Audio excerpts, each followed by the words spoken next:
Life isn't perfect, and neither are we. Nope. But we know how to face our fears And have some fun. and talk about all the messiest things of life. Like the messiest things. Get connected to yourself, get connected to others, and get connected to the life right in front of you. This is The Connected Life with Justin and Abby. That's me. That's you. And you. Hello. Hello. We're here with our good friend Paul Young, and we've already, we started out behind the scenes having a conversation. Getting the mics ready and silly Paul just starts sharing and we're crying. And it might be the first time in my life that I had to say, that I wanted to say, stop, you're making me ruin my makeup. I don't have any on today. I had to do a little bit of pepperings for this bald head of mine. Yeah. We got to take down that shine a little bit. My makeup's I getting get ruined. that, so. We are so excited. Paul is one of our most beloved friends. Yeah. And already our hearts are just so tenderized today in this conversation.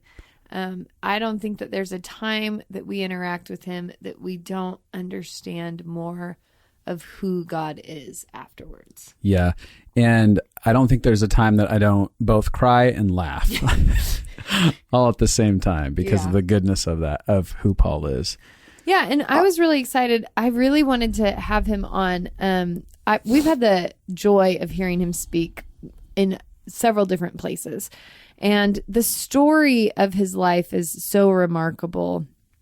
And it feels so pertinent to these days that we're living in. The days that are happening. The days of our lives. Because I think for so many people, there's a lot of fear. What is going on? There's a lot of chaos.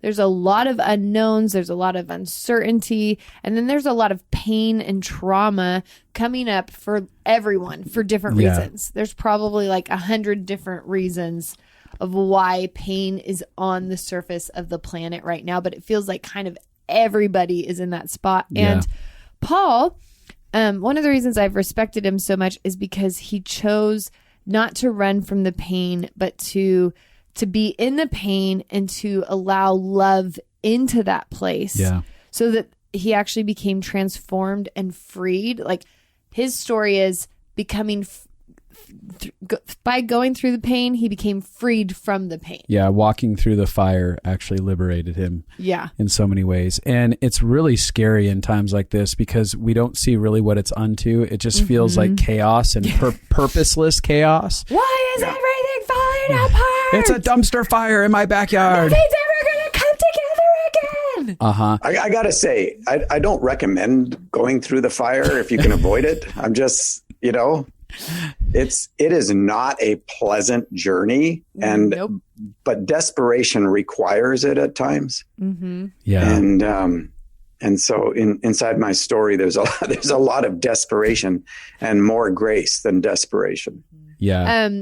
With that being said, because he is such a master at helping humanity see in the midst of pain, the God stepping into it with us.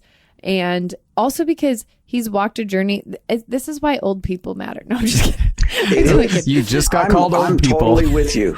But this is why older is what I really mean. Older people are so helpful because I can call him and I know he's gone through stuff and he's gotten to the other side. So when I'm like feeling stuck in the middle, which is why we're doing this podcast right now, because I feel like a lot of people right now are feeling stuck in the middle of, I don't know what my job is going to be. I don't know where money's going to come from. I feel so much anxiety about the political issues happening. Just the feelings of people feeling trapped is so relevant that I wanted to like have a dad who can say, I've been through it. And here's the pathway that I went through as a light for you. I love being an older person. One is, I don't want to do that again, Right. and I'm also going like, don't do that. Don't do that. Totally. Because the wages of that kind of choice. Yes. you don't want to be in the confluence of that. You really don't. Yeah. And part of what we've lost inside of our culture is the multi-generational family community. Yeah. Where the old people can sit around and say, not a good idea. Yeah. No. But that one's a good idea. But that one, no, been there, done that. You don't want to do that. Yeah. And because we've lost that sense, we've lost the wisdom that's inside of that. Absolutely. Yeah. There's a breakdown of connection and mistrust. And yes, it's very vital. If we don't hear the wisdom of the generations before us, we're bound to not only repeat what happened, but it be even more painful, I think, for us. So why don't we have you jump in and just share a little bit about your story and what got you to the great sadness? Oh, the great sadness. The great sadness is, it's almost a character in the shack. It has its own persona. And the great sadness is what sits on, in a place in our hearts, if we've experienced trauma and tragedy at all. And we deny it. We deny its presence. And at some point, in the tributaries of the river of our life, it comes in and creates some form of crossroads in which we have to acknowledge its presence. And sometimes it just happens in an overwhelming sense of loss. And sometimes we're the victim in that, and sometimes we're the perpetrator in that. And when you begin to be exposed, which absolutely must happen. Exposed like how? Exposed in terms of the truth of our lives, the reality of who we are, the facades that we have built, the false personas that we have presented to the world, regardless whether they were birthed out of fear or birthed out of shame. All the things we hide, the secrets we have, the addictions that we keep in isolation, and from the view of anyone that we are afraid will attack the persona that we've created that is a false self to begin with. All of that, right? Yeah. Without exposure, there is no healing. And the Holy Spirit has come to convict, which is the word in the Greek to expose, not to humiliate. Right. Not to humiliate. But without exposure, there is no healing. Yeah. And so, the unexposed, we are as sick as the secrets we keep. That's another way to say it. And for some people, I think those are like tangible secrets, like I've never told anyone. And other people, I think the secrets are the shame secrets. Yeah, like the feelings that they've never shared, or right. the insides of who they are that they feel like if people saw on the outside, like it could be right. as big as I've done this thing I've never told anyone, and it could be as not as little, but as like covert as I just always don't say what I'm thinking. Right. So I could say, Abby, tell me, what are you afraid of? See, and that's an invitation into the inside world. I'm not asking you, what are you afraid of for the world? What are you afraid of for the culture?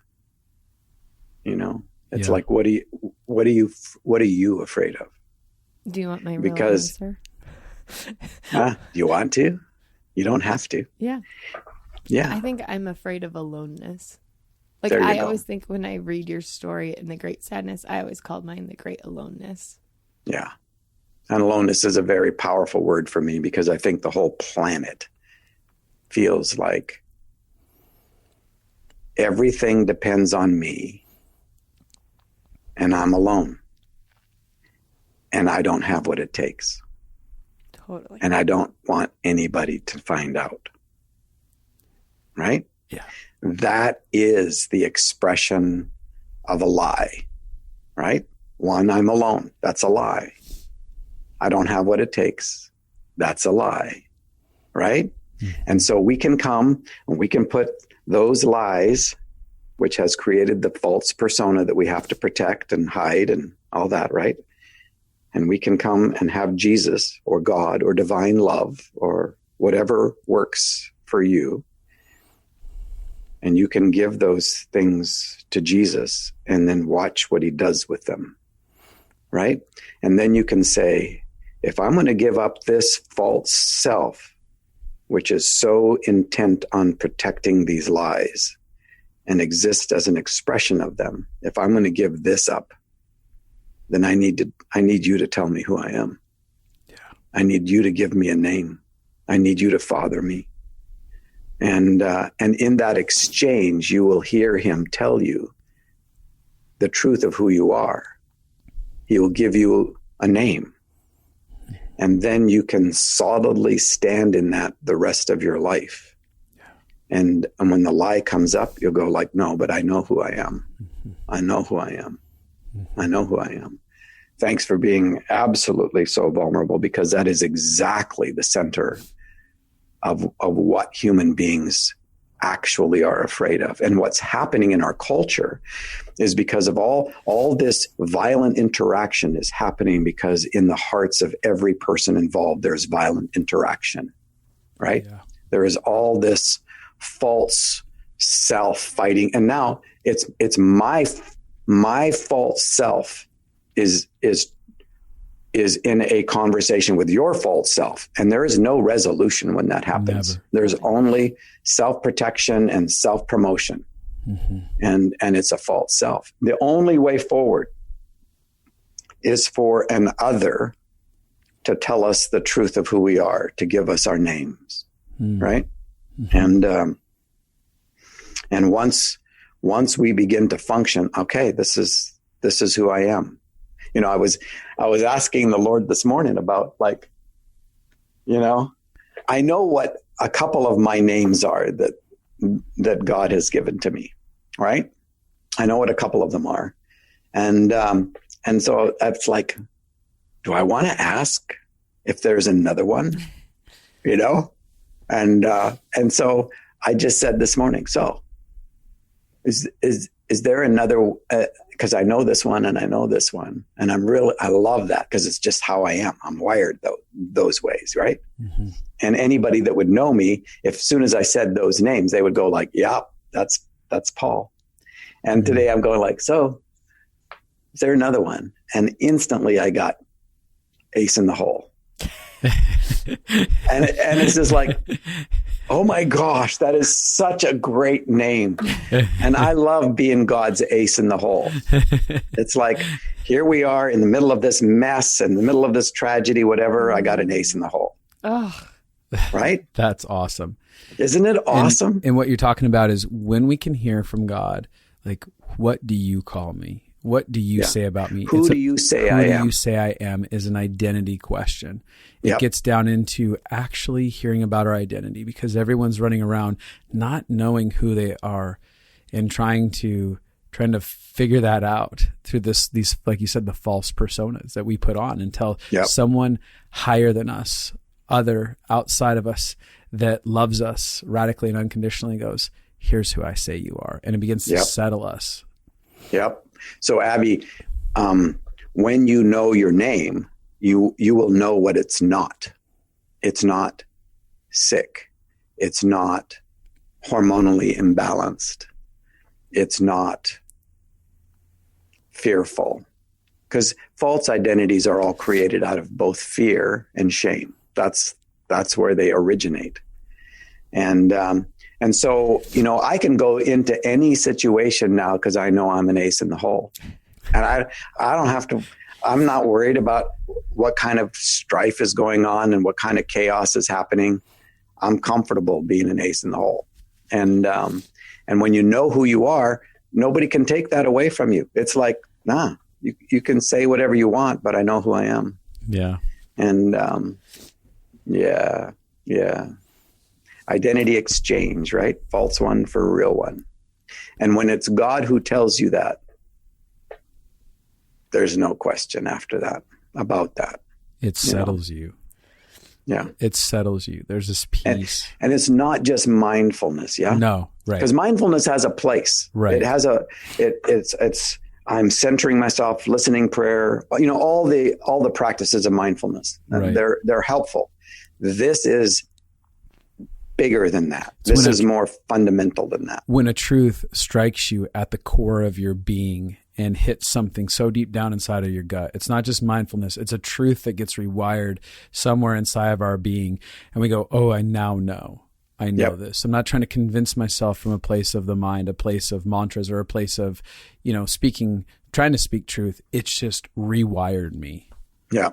And I love, there's a lot of cultures like the First Nations people here that have a lot of us that circles around a naming ceremony where they are looking to be in agreement with the Creator about a person's identity. Yeah. Mm-hmm. But you see this in scripture too. You see Jesus says, so who do you say that I am? Right, to Peter. And Peter goes, thou art the Christ, the Son of the living God. And Jesus is like, yes, Peter, do you understand? You just heard the Holy Spirit, because there is no way on the planet you could have come up with that yourself, because Jesus knows that's his identity. And for Peter to identify it. Now, 4 verses later, Peter goes, I'm feeling pretty good now. And Jesus says, we've got to go to Jerusalem. And Peter goes like, I don't think that's a good idea. And Jesus goes, Satan, get behind me. And it's like in 4 verses, Peter can hear the Holy Spirit and then fall right back into his self-promoting, self-protective, false identity. Right. Uh-huh. And it happens in 4 verses. And it's not like, and Jesus go like, just so you know that you're not listening to the Holy Spirit. No. And it's like, oh, he's so human. Come on. What happened for you, like in your process to get to a place where you were living in the grace of one day? Like, what did that look like before? Because obviously there's a journey of you having to actually hear who God says you are. Like, how did you get your identity from? Right. Where were you at before this? How did you find your identity in the process? What happened for you? So let me talk about curse words. Why not? Yeah. Right. My people, I grew up modern evangelical, fundamentalist, missionary kid, preacher's kid, firstborn, all the requirements to be a perfect saint or a perfect asshole, one of the two. I'm not sure which. And in my world, we couldn't even say the word shit, because that was just like, that was a curse word in my world. Turns out that it's actually in the Bible. So, is it the word? Yeah. The word shit is in the Greek is skubala. It's used by Paul when he says, I consider it all. And King James is dung. Right. Because they're trying to be easy about it. Yep. And I think New International is nothing, but it's skubala, which is the street word for poop. Right. So, and shit might be a profanity, but it's definitely not a curse word. Right. So here's some curse words. I'm going to tell you some curse words. I wish you'd never been born. You make it hard for me to love you. I don't want to see your face.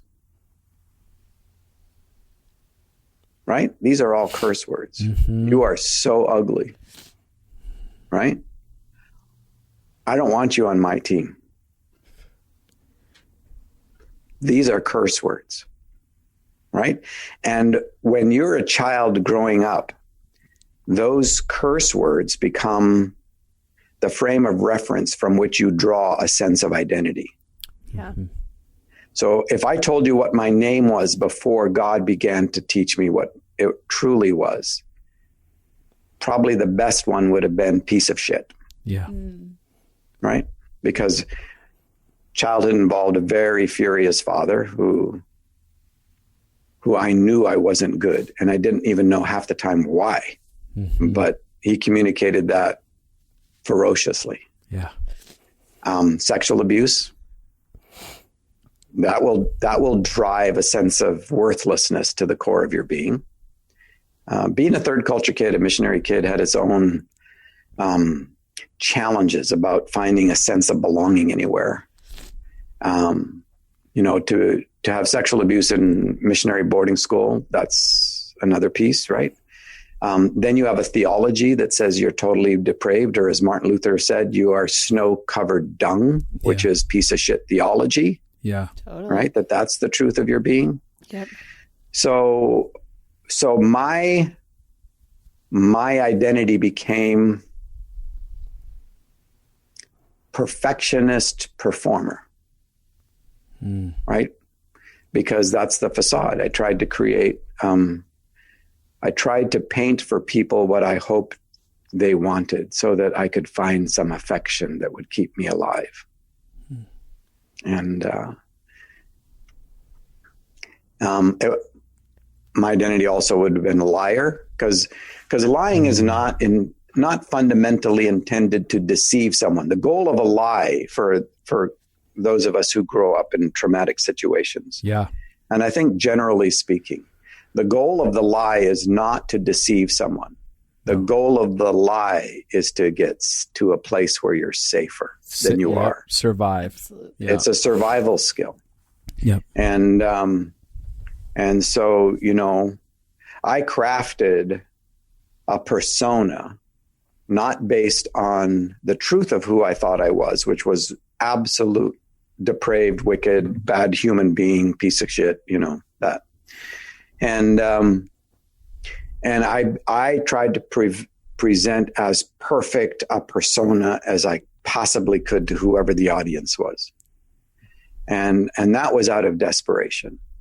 But it kept me always scrambling. This is where your other survival skills come in, like hypervigilance. You're always aware of what people are saying and if they're making comments about you, or if your name comes up, and you're scrambling to try to keep that reframed so that you stay safe, and then when your thin layer of perfectionist performance starts to fall apart, then if you're religious, you just hear God call you somewhere else, anywhere else, like, I'm out of here. And I'm not running away from relationship. I'm doing a very righteous thing here. Right. Uh-huh. And we find ways to manage language and words to cover up the damage. And we don't let anybody in the shack. The shack is the broken house on the inside. Yeah. Mm-hmm. And we can't take the risk of letting anybody in there. And the work of the Holy Spirit is not to destroy the broken heart by creating a false self. The work of the Holy Spirit is to expose the brokenness in order to heal it, so that a real person can emerge from inside the shack, not from the hope that the facade and false persona offer. And it's interesting. And so, I wanted to just say one thing when you said that, because the theology that I grew up with, that I've had to pull away from, but is much more like God sends you to the shack to prove your loyalty to him. Right. Like you're going in there it's a test, or it shows how much endurance you have, or how much perseverance you have. Or how faithful you are. You're faithful to me, right? In my clan. So in that picture, what is the shack? In terms of your picture. Well, I was thinking, because you're talking about how it is meant to bring us out as the real person. And I was just thinking the pain that comes up that we all want to avoid. The pain of inadequacy, or the pain, or like, because we all want to be like, no, this isn't what I feel, or this is a bad situation that happened to me. It's because they did this that I feel this way, instead of actually you talking about it liberating. Yeah, well, and for me, the shack is my soul, is my heart. It is the house on the inside. Right? It is that which is me that I'll never leave. And so when I have a very contentious view of that soul or heart, or very traumatized or dysfunctional or debilitating or disgusted. Probably disgusted is right at the root, and probably one of the best ways to talk about it is that I put my soul, which is a piece of shit, my heart, which is a piece of shit, I put that in the category of that which God hates. Right. Mm-hmm. Right. And I hate it too. I hate it too. Because there's a longing in me, even as a child, in the midst of all this stuff, for beauty and goodness and wonder and love and kindness and all of this. And that's, where is that originating from? Right. Yeah. But I don't think it's originating from anything that is in me that is good. You know, it's an idea, or it's a hope, or it's a longing. And it's like, you know, and over time, if the trauma is repeated enough, that longing begins to diminish, so that even that you're no longer in touch with. But I don't think the Holy Spirit allows it to completely die. I've never met anyone in which something is still not flickering. I love that. Inside the human soul, right? And that's the fire that God begins to fan. Mm-hmm. But it means that the sense of separation from your own heart and soul and mind that separation has to be dismantled, and the invitation is to do the work. And it's work. The self-separation between ourselves, where we disconnect from ourselves. When you say separation between all that has to be dismantled so that we can be present and reconnected, so that the work can be done there. And part of that is you have to forgive yourself. Yeah. It's a great way to put it. Absolutely. You know, because it's one thing to forgive someone else whose hands your hands are around their throat, but a lot of us walk around with our hands around our own throats. Yeah.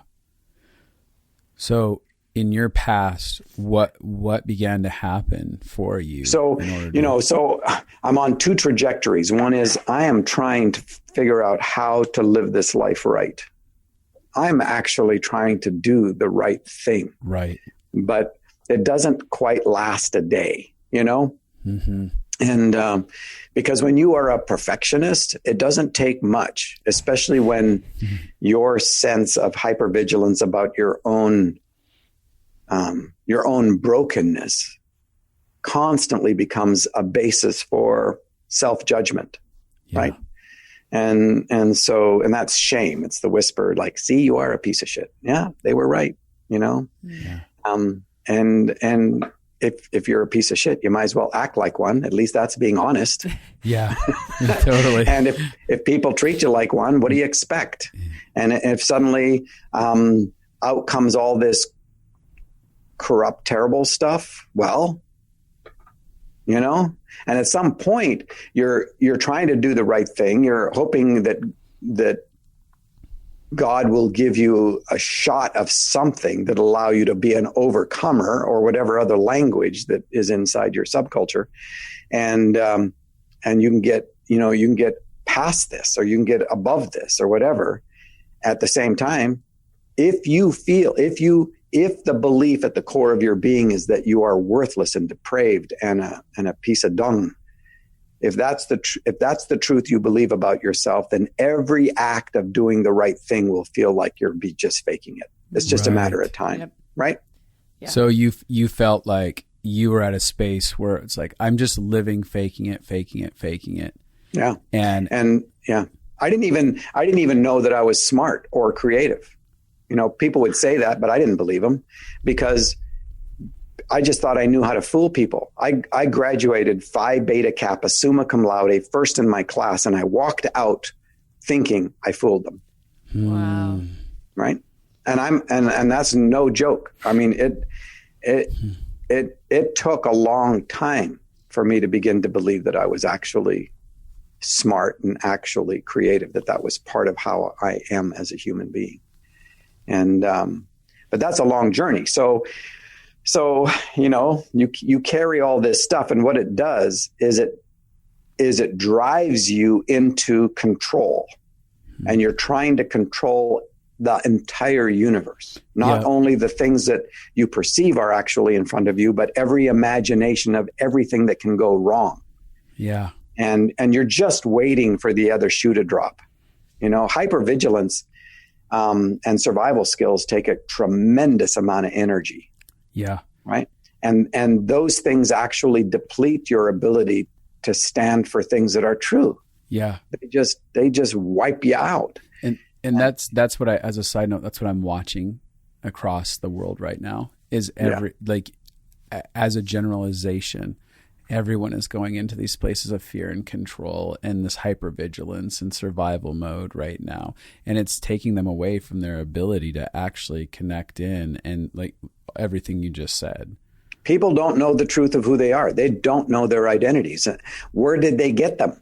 They got them from their experience. They got them from what other people told them. They got them from abuse. They got them from rejection. They got them from abandonment. They got them from the sense of aloneness. They got them, and they ended up with like, everything is up to me.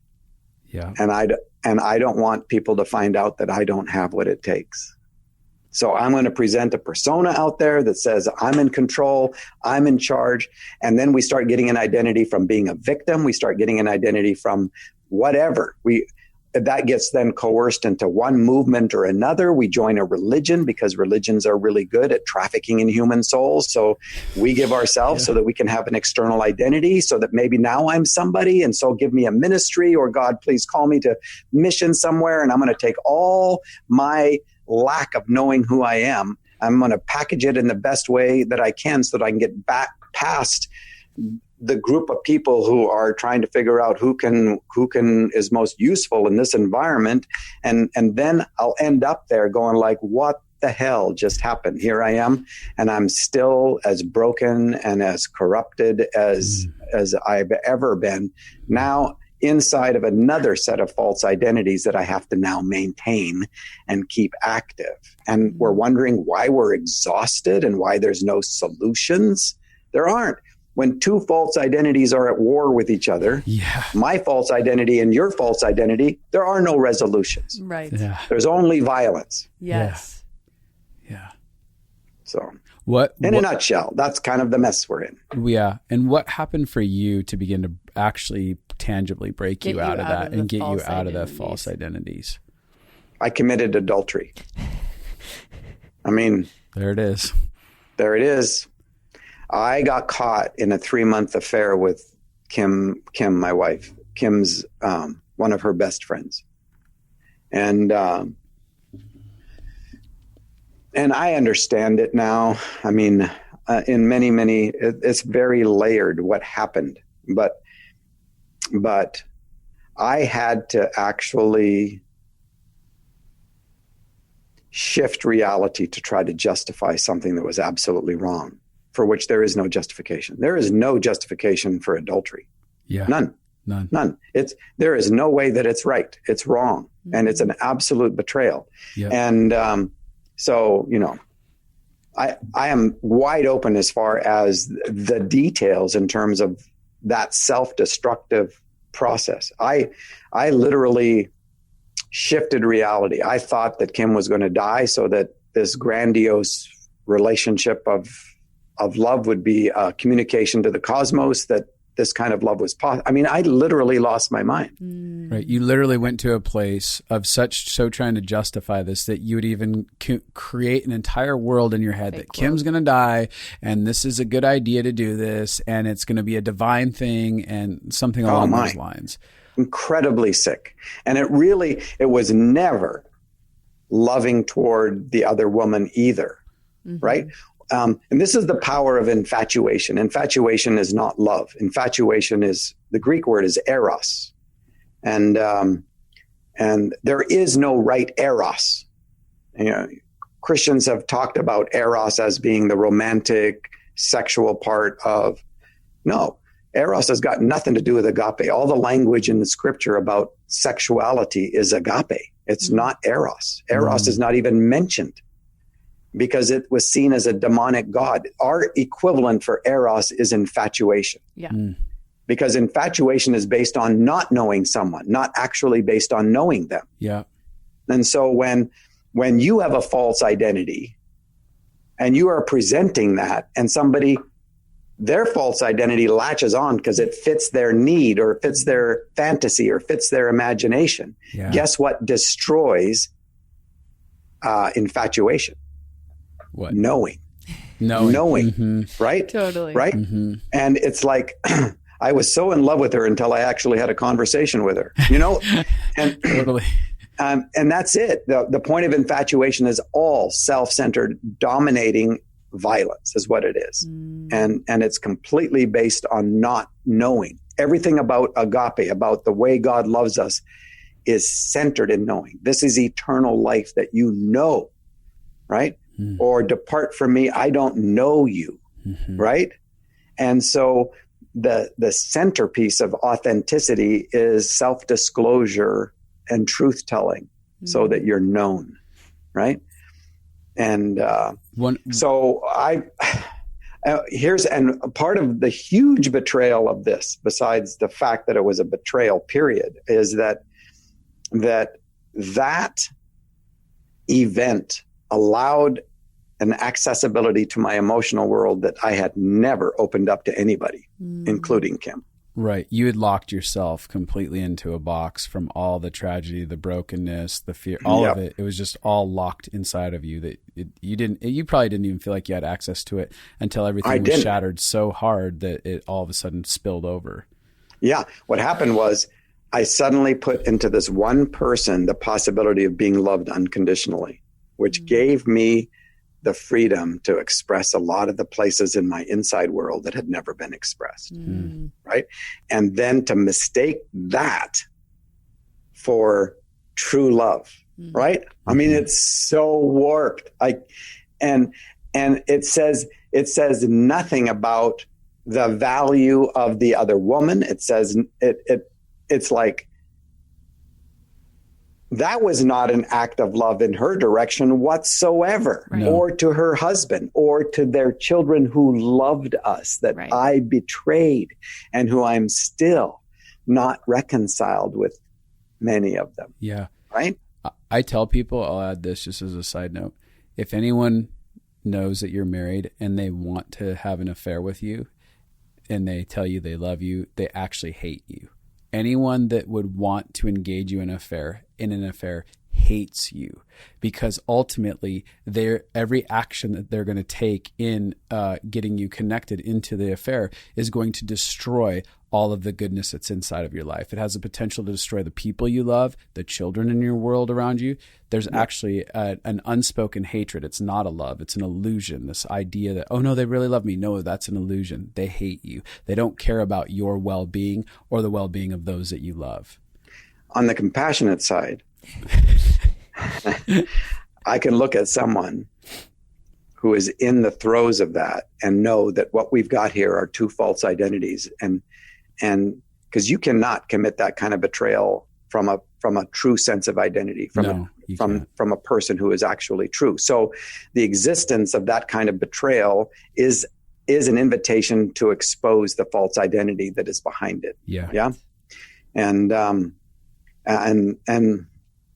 again, there is a choice that I made that had a ripple effect that continues to today that was so powerfully destructive. And inside of it, inside of the exposure of it, it made you suddenly start having to ask the question. Well, what happened was that my entire facade had no place to stand, right? Because I built a facade out of perfectionism. And this is so, and people go like, well, how did this happen? Well, you take a sickness to begin with, and incrementally that false persona, you got your addictions that are also not exposed, right? They're all secret because you don't let anybody into your world. Yeah. You live in an isolation and aloneness. And so, the imagination of being loved becomes this fantasy, which is what porn is, right? It's the imagination of being in a relationship where you're loved without any of the risks involved. Right. Yeah. Without being told that you're worthless, without being, all that kind of stuff. So, and then you make these incremental little choices. Now it's like the frog that you put in the water and heat it up until it's boiling. That's how you kill a frog, right? Right. And you end up way over here. But when that gets exposed way over here, it's cataclysmic. It's judgment. It is the wrath of sin, right? Mm-hmm.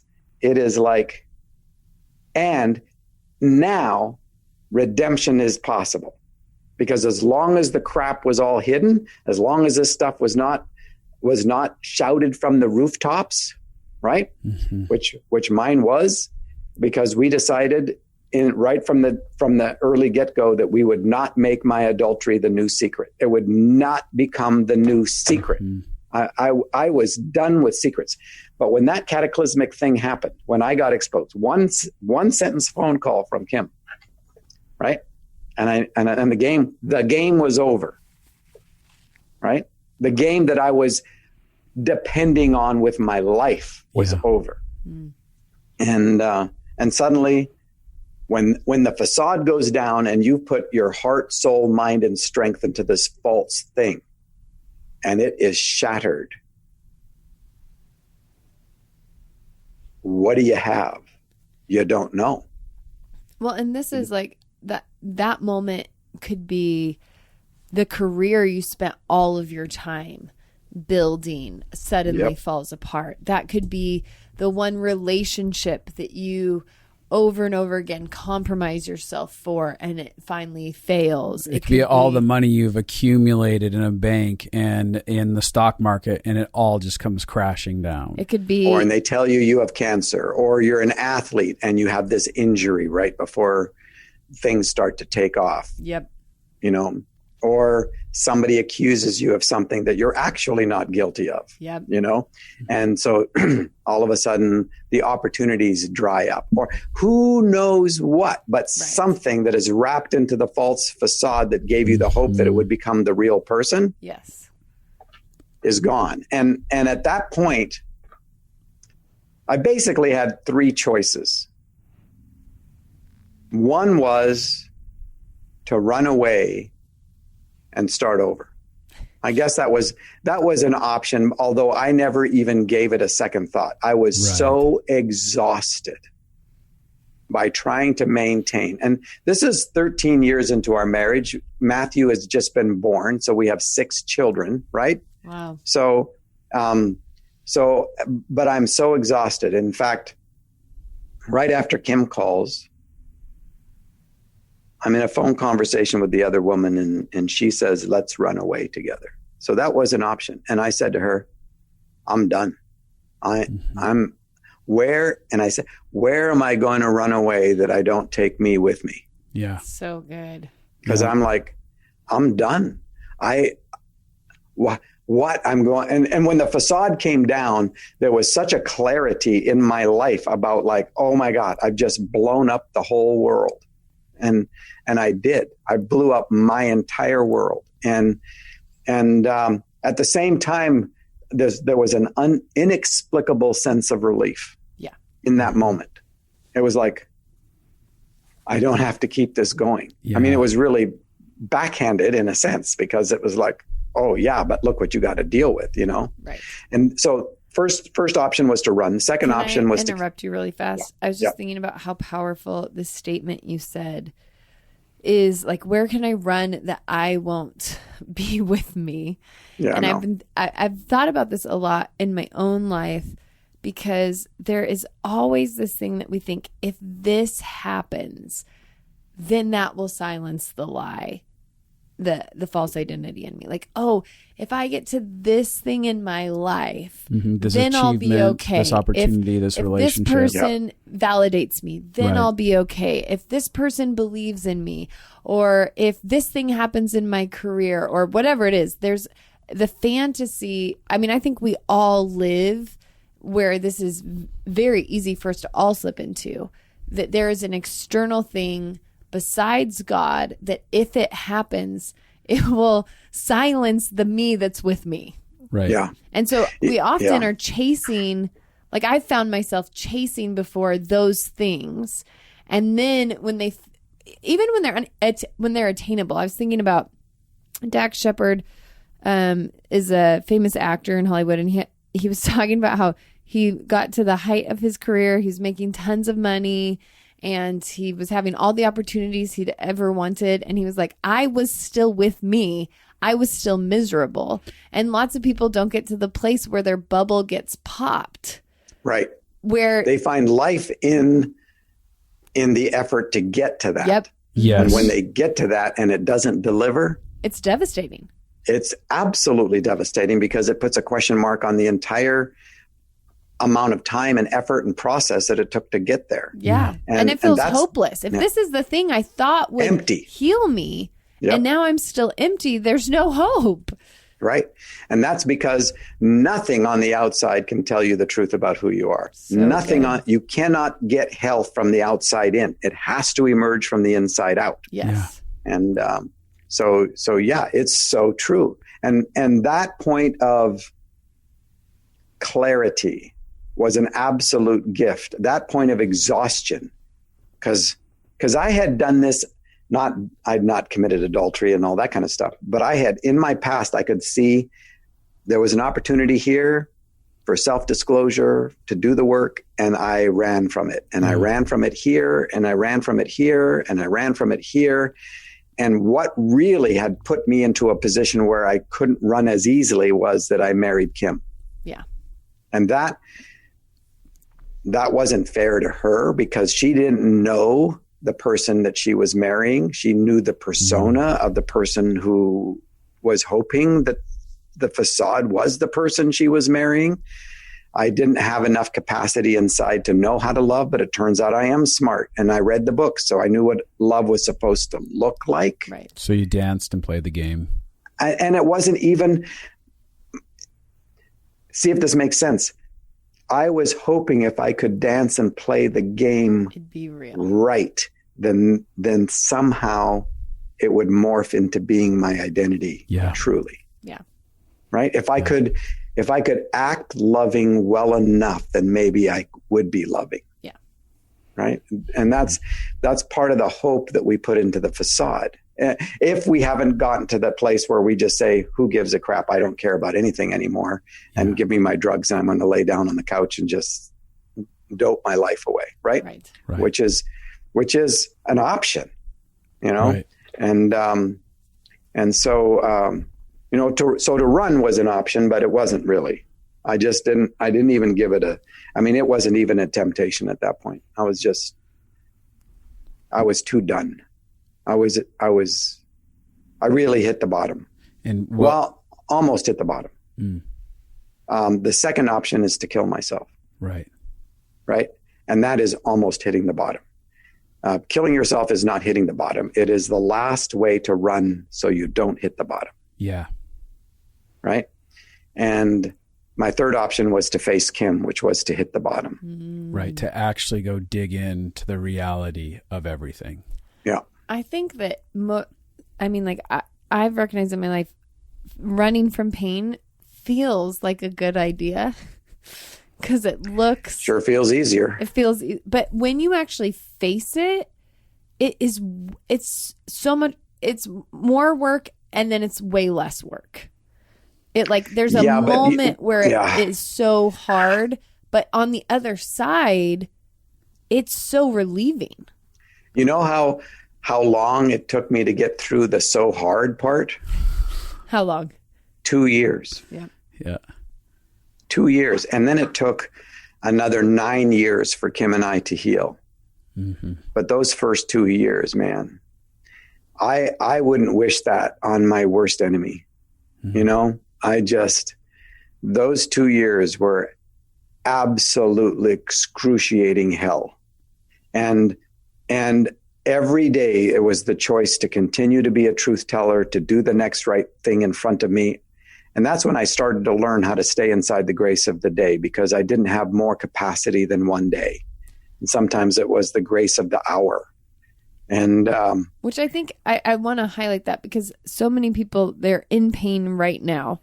And the way that we deal with pain is either we face it, which can feel overwhelming. If you look at pain and you imagine your entire future full of it, right, it will kill you.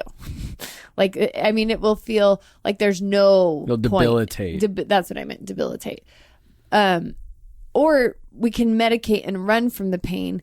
And what I love is that you have so found the key, which is so impossible for us as humans to embrace, which is not future casting about our lives, but actually or just how it's going to feel, what it's going to look like. When is this pain going to be over? How do I get rid of it? How do I get to the other side? Even when you say, I'm going to live in the grace of the day or the grace of the hour, it's going, I don't know. I don't even have the capacity to try and figure out what tomorrow holds or what 3 hours from now holds. I just know I feel broken in this moment. Yep. And I'm going to have to take whatever I have in this moment and just face just this moment.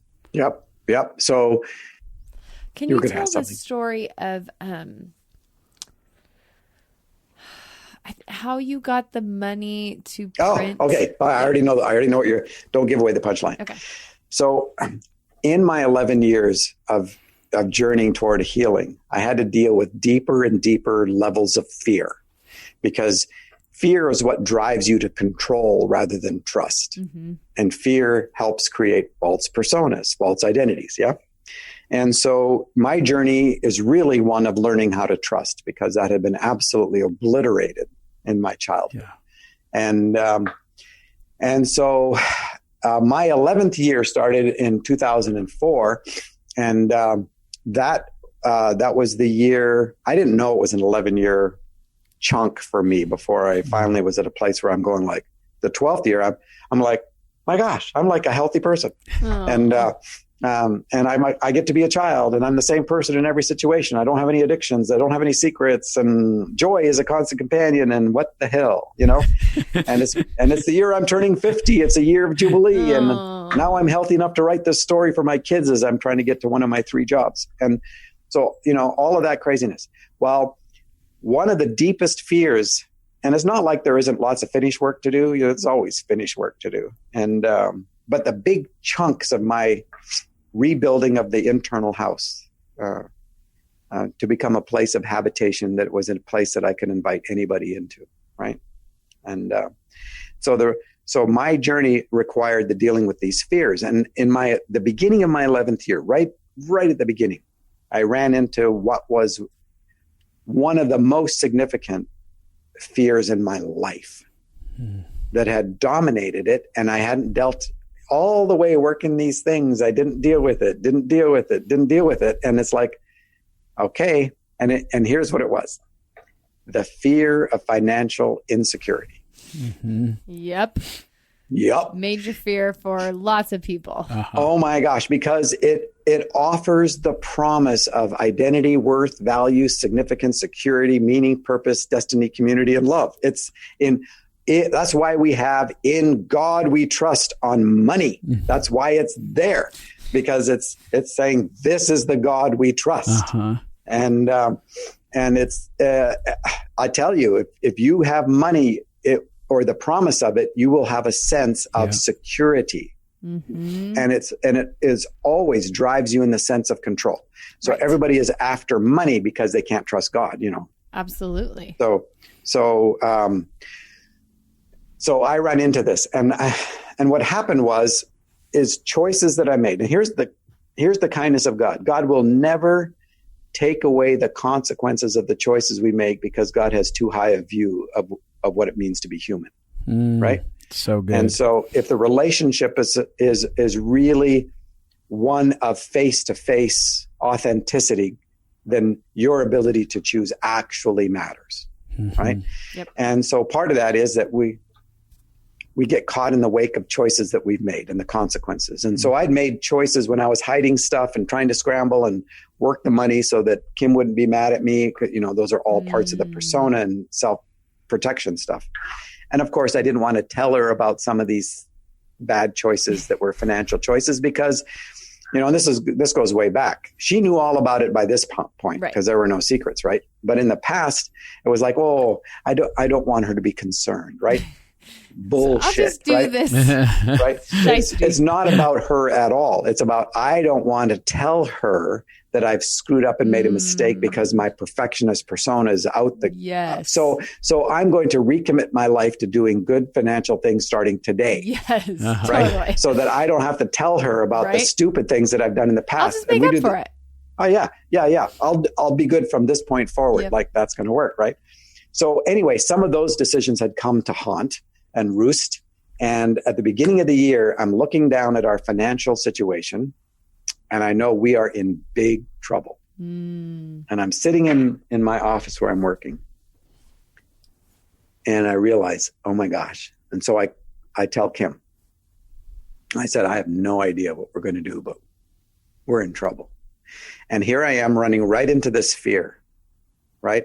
Talk about future tripping. If suddenly you lose a job, you can create you're going to be under Burnside Bridge in Portland, Oregon, living in a cardboard box with the rest of the homeless. I mean, absolutely. You're there. Your brain and nobody will love you. Yep. Everybody thinks you're just a stupid person because you can't manage money.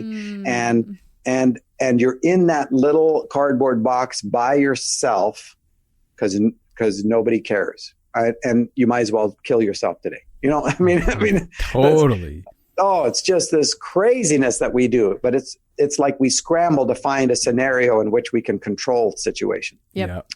And so when I run into that, all this training for 11 years, you run into a fear, take the path of trust rather than the path of fear, right? Choose the path of trust. Scary as hell, right? Because God doesn't leave us with just the real simplistic choices of trust. He builds. It's like the disciples. There's 5,000 people that need to be fed. Jesus, feed them. We actually don't. We don't know how to do that. Well, can you get them into groups of 10? I will get back to you on that. And it's like God. The kindness of God is God will lower the bar until it's something that you can actually take the risk to trust about, and then He'll raise the bar because He doesn't want you staying there, right? And so in your life, you can look back. One of the lenses you can look through and say, where was God incrementally teaching me how to trust? In the littlest things, a little bit bigger. And each one of those, when you go into it, is like scary as hell. Oh, yeah, because it feels like a mountain. You're like, I know. You look back and it's like, oh, my goodness, that was not so big. Yeah. But looking forward is like, oh, my gosh, I'm under Burnside Bridge. Just like that. Boom. Yes. And so here I am, and I'm literally asking the Lord, like, what is the point of trust here? What can I do? And it dawns on me. I have 12 guys in my life at this point. 3 of them could write me a check and knock me out of my problem. Just like that. Right? And so I pick up the phone and I call each one of them, all 12 of them. And I say to them, look, here is our situation. I'm telling the truth. Right? I'm confessing. Yeah. It's huge. I'm here because I made some really stupid decisions in the past. I hid stuff. I got us upside down.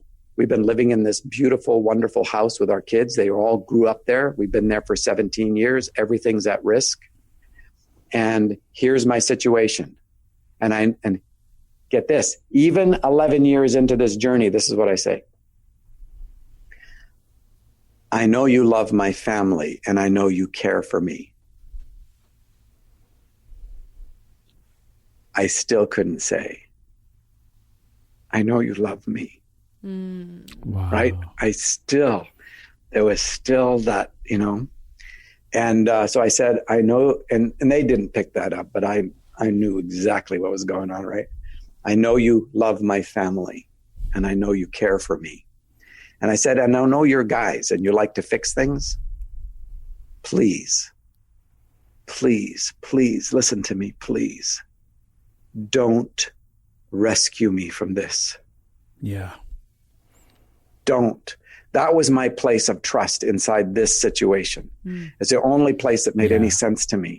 And I'm saying, like, backup parachute. Yeah, please.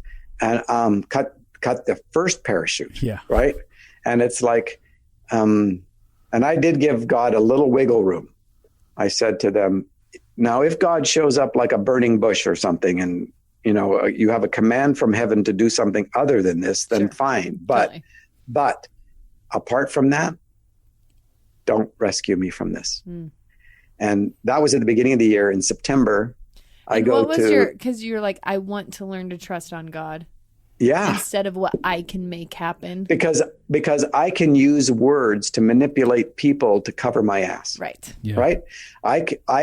And it wasn't like, well, I'm going to put God in a situation that he can't resolve. Oh, totally. Right. It was like, I got to find a way to trust, and I don't know any other way to do it than to shut my mouth up from control. You're basically like, I want to let go of control, so I have to disconnect from this. Correct. So I am going to tell you the truth, right? Because truth telling is absolutely essential. Yep. And I'm going to lay it out, and then I'm going to say, please, don't be my rescuers. Good. Because if I did that, then I'm back to like, oh, you know, I got myself out of that. Look at how good I am at this. No, I don't want to be good at that. Exactly. I don't want to be good at manipulation. I don't want to be good at shading the truth. It's not what I want. Right. So September, I go to the Multnomah County Courthouse, and 7 of the guys, of the 12 guys, unbeknownst to me, show up. And they sit with me in the hallway of the county courthouse. We're sitting together while the county is auctioning off the house we'd lived in for 17 years. And I bawled like a baby, not because I lost a house. I had 7 men who would show up and sit with me and cry with me. Right. So we lost the house. We lost our cars. The creditors came and took the cars. They took pretty much almost everything we had. And the guys, one of the guys said, you're going to need a car. And here's one that's been in a wreck, but we fixed it. And so it will get you from point A to point B. And they packed up everything that we owned, and we moved to the middle of 500 acres of Christmas trees, a little house that was there. And we were there for a couple months, and Kim and the girls were going like, this is driving us nuts. And the transition was rough. Oh, because now my choice is, in a sense, unfairly pushing everyone else in my world into the same journey. Right. But my choices had been doing that anyway. Yeah. You know, and Kim she understood this. She was not opposed to this. It's amazing. But it was hard, right? Wow. And then we found out through a relative that there was a little tiny house on the corner of 12th Street in Gresham, Oregon. Little 950 square feet. Our two of our kids were on college scholarships, full ride, thankfully. And I pick up jobs, right? Because there was a lot of other tributaries that went into this. And so I've got 3 jobs I'm working at. And I need a way to get to the train, to the city train, so that I can get to one of my jobs. And where we were living was 15 miles from the first train station. Ooh. And so we didn't have the gas money. And so we found this little house. I could walk 150 yards to the train station. And so we moved there. And so there's 4 kids plus Kim and I. Kim walks 2 blocks down to Gresham High School and gets a job in the bakery at the high school. Wow. I'm working 3 jobs. And joy falls on our family like a ton of bricks. Like my kids would tell you, and Kim would, and I would, that the 2.5 years we lived there at that little house on the corner of 12th Street are amongst the best years of our lives. And we had nothing. I mean, I'm working to pay stuff back and off. And so some months I've got $15 in the bank at the end of the month. And some months I've got $45 in the bank at the end of the month. And so the year I turned 50 is the year that at the beginning of the year, we moved to this little house. And I wrote most of the shack on the train because I had nothing to give my kids for Christmas. And I felt healthy enough to do it for the first time in my life. And Kim is the one that'd been saying, would you just write something that puts in one place how you think is a gift for our kids? Yeah. So all of that coalesces and Christmas comes and I go down to Office Depot and I make 15 copies. I get some money at Christmas and I make 15 copies at Office Depot. And those 15 copies did everything I ever wanted that book to do. And more so because I had extra copies. I gave the kids a copy. Kim and I kept one, and the extras I gave to my friends. And I went back to work because never crossed my mind to publish it or anything else. And so my friends, they actually start reading it. My kids are like, oh, a book. Thanks, Dad.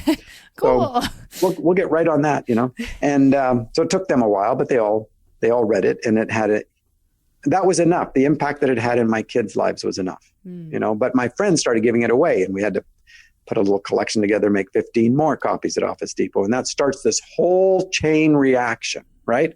That turns into this international phenomenon, #1 on the New York Times for 49 weeks in a row, 50 languages, the #2 book in the history of Brazil. Croatia adopts it as their book of the decade. Wow. All this. I know. Wow. Right. Wow. All of this crazy stuff happens. And I'm in Germany doing a book tour, and the Germans were all over this. It had become a massive bestseller in Germany, and it was being sold in secular bookstores that would never touch anything to do with God. Wow. And and the publishers, that's a secular publisher, Alegria. They do all the New Age esoteric stuff. The imprint did. And so the book's just gone nuts. So they say, we're going to put out a mass market edition. Would you allow us to do a special edition? But would you let us do a documentary about your life? Wow. And I'm like, Kim, okay, documentary. Okay. So they hire a camera crew. Suzanne, who's the director, producer, brilliant, been up the Amazon with National Geographic type stuff and all of this. World-class documentarian and her camera crew. They follow us around for 2.5 weeks in Europe, just documenting things. And at the end of it, they say, we would like to come to Oregon in May of 2011. Now, I wrote the book 2005. It got put into mass print 2007, May of 2007. Now, this is 2011, right? Actually, the conversation's in 2010 about May of 2011. They go we want to come for 10 days. We want to film you, your family, your friends, and site locations because the book is set in Oregon. And we're creating a DVD to give to our readers for this mass market edition because the German readers love to hear the story of who the author is. Yeah. Right? That's the plan. And I said, fine, those 10 days happen to be open. And which was a miracle by itself because of the crazy schedule in my life at that time. And they said, great, settled. We're coming to Oregon with the camera crew and Suzanne and all of that, May of 2011. They said, we have one favor to ask. Do you know a videographer in Oregon? Because that way we don't have to fly somebody from Germany. They'll have all the equipment. We don't have to scramble around looking for equipment. They'll know the site locations. There won't be a language issue. Yep. Do you have a videographer? Somebody who can actually just shoot it. I said, I know one. Only one, and the only one I knew, right? Because I don't hang with videographers. Yep. But Joe Khalil, I said, I know, and he's a professional, works for Channel 8, has shot the Rose Festival for years. And I didn't tell him, and he's one of the 7 guys that sat with me at the county courthouse in Oregon City when they auctioned off my house, right? But he's one of the group on Monday nights, and he's my friend, but he's the only videographer that I know. So I said, great. So I connect Joe with Suzanne, and they're all in their conversations about logistics and all that kind of stuff. And I don't know at the time, but Joe says to Suzanne, looking at the schedule, Suzanne, I'm sorry to tell you, but I have a client that I've postponed twice and I can't do it to them a third time, and they want the dates that you're going to be here. So he said, so I can't do it. But the good news is I know every videographer in Oregon. And so I'm going to introduce you to another videographer. And so he does. And Suzanne starts a conversation with Bill Dolan, this other videographer. And halfway through their logistical conversation, Bill says, Suzanne, I need to tell you something. I can't do the job. So I'm looking at the calendar and I've got a conflict, but I know you're in a jam and you need a videographer. So I'm going to take the job on paper and then I'm going to subcontract it to a personal friend of mine who's a good videographer named Kevin Feltz. And he'll be able to do the job for you. The job that gets passed along. Yeah, exactly. Suzanne doesn't care. Yeah. Right? She just needs a videographer. Totally. Right? So one of the places that they wanted to shoot, and Suzanne told me this, and we arranged it, was at the little house on the corner of 12th Street. And it's at the time I wrote The Shack. We could then walk over to the train, go down the train to where my job was, and they could shoot all that and all that stuff. So I had to call the two single moms who were living in the corner house on 12th Street, right? Hey, got a strange question for you. There's a German publisher who wants to shoot part of a documentary at your house. They go like, they want to shoot it at our house? Totally. Why would they want to do that? I said, well, I actually lived there before you guys moved in. And I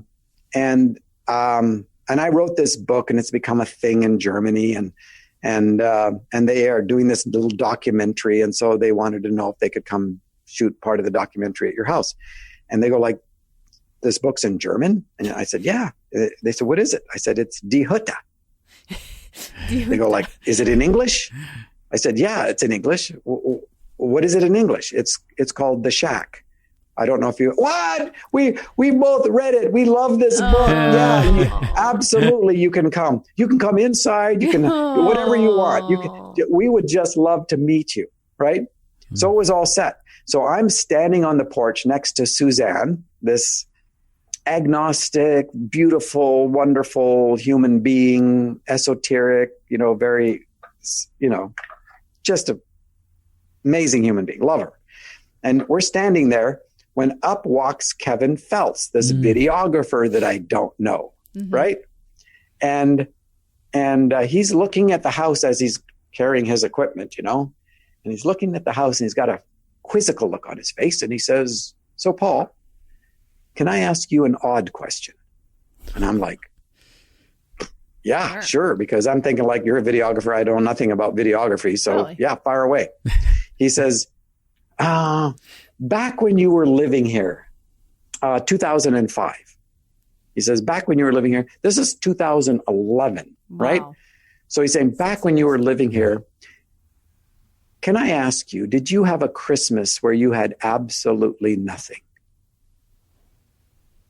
Now that's an odd question. Yeah. Right? And I went, yes. Why? And he goes, I thought so.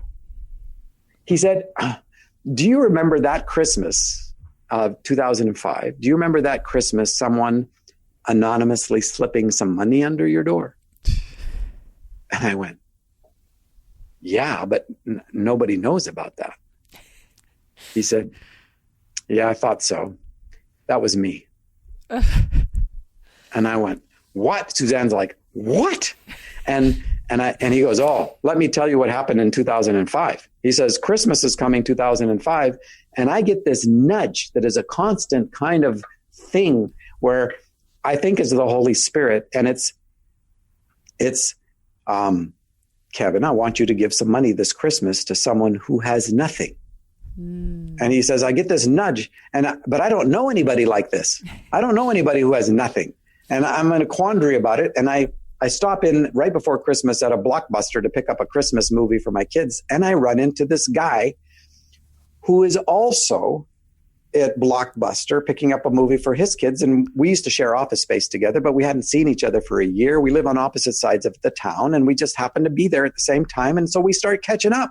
And he said, I don't even know why I bring it up, but I say to him, I feel like the Holy Spirit is telling me to give some money this Christmas to someone who has nothing, but I don't know anybody like that. He said, Paul, I didn't realize it was this house until I drove up here today because the guy didn't tell me who lived here. He just wrote down an address. And right at Christmas, I put 5 $20 bills in an envelope and I slipped them under your door. And I said, Kevin, who was the guy at Blockbuster? Kevin says, he's a business guy. You probably don't know him. His name is Scott Klausner. One of the 7 guys who sat with me at the county courthouse. And I said, Kevin, you don't understand. That $100 you slipped under my door, it paid for a couple things that Kim and I needed right then. But it gave me the extra money to go down to Office Depot and print the first 15 copies of The Shack. So me and Justin are just weeping over here in case everybody's like, what are those noises? I mean, it takes, listen, it takes a book that I write for my kids to turn into an international phenomenon for the Germans to decide that they want to do a documentary, to pick a time in a year where my friend can't do it. And it takes the turning down of the job by 2 videographers for me to meet the man who gave me enough money to give my kids a Christmas present that year.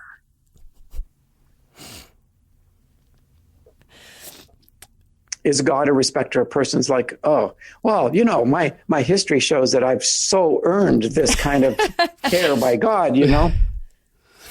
And it's not that at all. I think we just aren't present enough to see the activity of love that constantly is embedded into our lives. Yeah.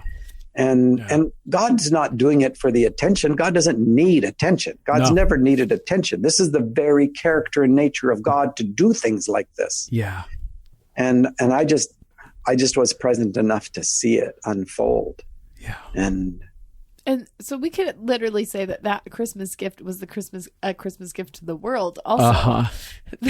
And who knew? I had no clue, right? Because those 15 copies did everything I ever wanted that book to do. And it was like, thank you for that. Thank you for that. Back to work. And so, yeah, that little nudge, slip some money, $100 under the door.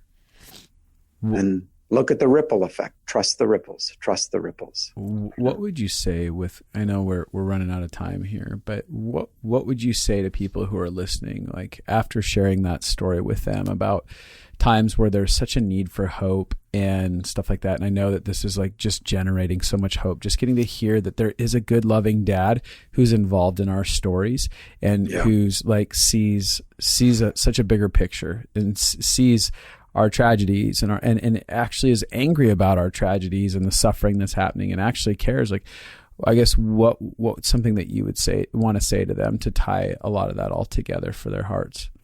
One is that I didn't earn it. I didn't earn this story. So good. Yeah. So good. And 2, it wasn't dependent on my righteousness, right? It had nothing to do with that. This is the love of someone that is independent of performance, right? And money is not your salvation, right? That's part of this story. Money is not your salvation. I tell you, there's nothing quite like losing everything to heal you from the fear of financial insecurity, you know? And it's not necessary, but it was for me. And I'd also say that do the next right thing and begin to take the risks of trust as incremental as they are. Stay inside the grace of just today and respond to what's actually and really in front of you, the person. Because if you future trip, that person will be an impediment in one sort or another, a distraction, an inconvenience, and you'll treat them in a way that proves that you're not present to them. You're scrambling for something that doesn't exist. Yeah. And so it's like, stop future tripping, because grace and trust are always present tense. They're always present tense. You don't get grace for things that don't exist. And trust is only active to what's actually in front of you. And so don't future trip how this is all going to work out, how this was going to be resolved. But when you're present, you will begin to see that you're not only surrounded by enough for today, you'll begin to see the activity of God that you would have been oblivious to if you weren't present. Come on. And one of the ways you can tell if you're present is if joy is a constant companion. Because in the presence is fullness of joy. And joy is an underlying sense of the affection of God that is irrespective of circumstance. It is this sure and certain sense that I am inside the embrace and that it's going to be okay. And it doesn't mean that our circumstances are easy. It doesn't mean that there isn't tragedy, but this is deeper than that. Yeah. This is the river that runs beneath it. And so again, joy. The other thing is that to the degree that we are afraid, to the degree that we fear, what is it? Perfect love casts out fear. The one who fears is not perfected in love. There is no fear in love. Come on. So to the degree that we feel the sense of fear, to that degree, we don't know yet how much we're loved. And that's the work. That becomes the journey. Like take God to task about being trustworthy. Take the risk to tell God the truth. Like, I'm scared. I don't know if I'm going to have enough to feed my kids. I don't know if this is going to happen. Tell God the truth. Confess. Tell is just telling the truth. Don't tell God what you think God wants you to hear so that you have a formula so that God needs to perform in order to be the genie. Let me close by reading you a poem, because I love poetry, if it makes sense. And because a lot of poetry doesn't make any sense. But I want to read you a poem, kind of way. Here we go. It's called Kind of Way. And it's a poem by my friend David Tenson. And David is an Aussie. And I love David. And he is about 40 years old, has a couple kids, is a therapist and a theologian and a poet. And he writes poetry like this. But it's a great way to finish this, especially in light of your question. Yeah. And this is a conversation with God. So, and it starts off, one of the best opening lines of a poem I've ever heard. I know that you know, so I should probably confess it. Right? I know that you know, so I should probably confess it, not because it's a bad thing, but because it's normal and necessary to admit. You've disappointed me and continue to. Although I don't mind as much now, still, there were many times that I prayed and followed the rules and gave my 2 mites and did all the things I was told would work, and others certified with charismatic conviction to do more, to give more, to faith more, to sacrifice more, lots more, and still nothing. No breakthrough like I believed and like I prayed for. I underestimated you. I wanted to believe that you were containable and constrainable in the my way kind of way. You know, the magician, the hitman, the slot machine, deal maker, earth shaker, genie in a bottle kind of way. Then I recalled that on a dark but necessary day, you took yourself and my kind of way and the cosmos to the cross. And then you went missing for 3 days and my world fell apart. And all my hope exhaled a forsaken surrender, and my heart broke, my dreams broke, and my kind of way kind of died again. And then there you were, alive and the same, but not really, a resurrected form of you that even took familiar friends by surprise. And that's what you keep doing to this day. You keep failing and disappointing me in the best kind of ways. Every time I think I've got you where I think I need you, you disappoint and disappear And then you turn up incognito on a familiar path, or at a regular meal, or in an average garden, with a spark in your eye that demands my attention, and you invite me again to put my hand in your side, embrace you, and kiss you, and get to know you again in a new kind of way. That is such a good poem. We've just cried a lot in this podcast. That's been you've shared that poem with me personally before, and I still get wrecked by it. I've read it quite a few times, and it's so powerful because it's so filled with honesty about the human condition. It's truth-telling. Truth-telling. Mm-hmm. Yep. It's confession. And then you confess, and then God tells you the real truth. And then you make the choice to change and agree with it. Yeah. Well, Paul, I want to thank you for sharing so much of your journey here, and just allowing people to get present with themselves. Like, that's really such a foundational part of this conversation. That's in all of this. It's time to get present with ourselves. Yeah. To find the hope, to find the clarity to the other side. It's going to take us getting present, getting honest, and opening up our hearts to the possibility of a really loving dad who really is involved in our story, and open ourselves up to the idea that he wants to give us a name and speak identity to us, that he doesn't want to just abandon us. He wants to actually heal us from all of this abandonment in this season when everything feels like it's out of control and falling apart. He's saying, I want to heal you from these deep roots of abandonment and these deep lies that you've been finding your identity in. So I love this. I do too. I'm grateful. Thank you. And I just feel so much hope, because one of the things I love listening to you is, I said this before, you have gone to deep, dark places, but you didn't die there. Like I know. Kind of the poem. I'm kind of glad about that. The poem feels a little bit like your life also. Like you went into That's why I love pit. David. He lives with me. Yeah. You went into the pit, and we've all gotten to receive goodness from the parts of your soul that came out of the pit, that were the most authentic parts of you.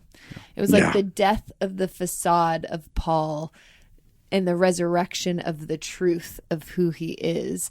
And as you resurrected, it has encouraged and invited and inspired people that they can go also on that journey to desperation and grace, desperation and grace, desperation and grace. You know, I'm so grateful. Are you kidding? Wouldn't want to go back through that. No, thanks. Nope. But the gift I'm good to go. Is now you are comfort. And I have found that even just in my own life, the things I have chosen to face, I then get to be comfort for those who are in that journey. Yeah. Yeah. If you want to put a song at the end for a bumper song, you can put Bruce Coburn's The Gift, because it's all about this.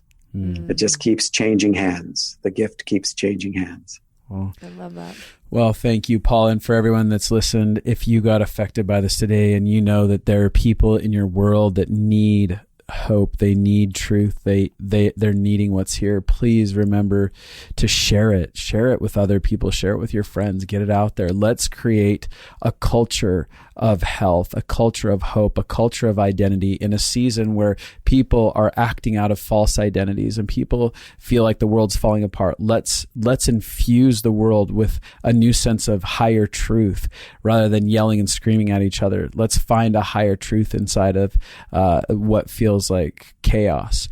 And so remember to rate, review, subscribe, and share. And come tell me your favorite on Instagram. I'll make a post about this one. Come tell me your favorite parts. I like hearing. We'd love to hear about it. So I love you, Paul. Love you too. All right. Very much. Very deeply. Love from our family too, by the way. Yes. All right. Kim says hi. Tell her we said hi. I will. All right. All right, everybody. Bye now. Bye now.